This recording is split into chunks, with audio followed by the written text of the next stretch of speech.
நம்ம எல்லாருமே சோஷியல் மீடியாவில் ஒரு போஸ்ட்டை போட்டுட்டு அடுத்த 1 மணி நேரத்தில் அந்த ஃபோன் எடுத்து 7 தடவை பார்ப்போம், எவ்வளோ லைக் வந்திருக்கு, எவ்வளோ ரியாக்ட் வந்திருக்கு. இன்கேஸ் லைக் குறைஞ்சி போச்சு அப்படின்னா ஒரு மன வேதனை வரும் பாருங்க. அதுக்கு காரணம் நம்ம வீக்காக இருக்கோம் அப்படிங்கிறது கிடையாது, நம்ம பிரெயின் அதுக்கு அடிக்ட் ஆகிடுச்சு. So welcome back to Day 5 social media validation. மேலும் இந்த மாதிரி சைக்காலஜிக்கல் டாபிக்ஸ் பார்க்குறதுக்கு சப்ஸ்கிரைப் பண்ணிக்கோங்க.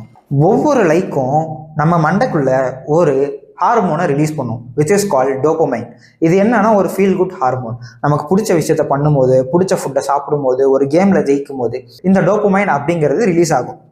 இதே தான் நம்ம வாங்குற லைக் அப்பவும் ரிலீஸ் ஆகும். இன்ஸ்டாகிராமோட ஃபார்மர் பிரசிடென்ட் அதை பற்றி என்ன சொல்கிறாரு அப்படின்னா, this is the platform which design to exploit a vulnerability in human சைக்காலஜின்னு சொல்கிறாரு.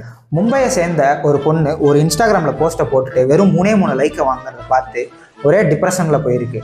பட் ரியாலிட்டி என்னென்னா, அதை டிசைன் பண்ணதே அந்த வேலை தான் டிசைன் பண்ணியிருக்காங்க. நம்ம அந்த அல்காரிதமை எந்த அளவுக்கு புரிஞ்சுக்கிட்டு அதுக்கேற்ற மாதிரி அதில் ஒர்க் பண்ணுறோம் அப்படிங்கிறதுல தான் இருக்குது. ஸோ லைக் கமெண்ட்லாம் கம்மியாக வருதேன்னு வருத்தப்படாமல், என்ன மாதிரி என்ன வந்தாலும் சரி, கம்மியாக பார்த்தாலும் சரி அப்படின்னு சொல்லிட்டு உங்கள் எஃபர்ட்டை நீங்கள் கொடுத்துக்கிட்டே இருங்க. ஒன் டே அது கிளிக் ஆகும்.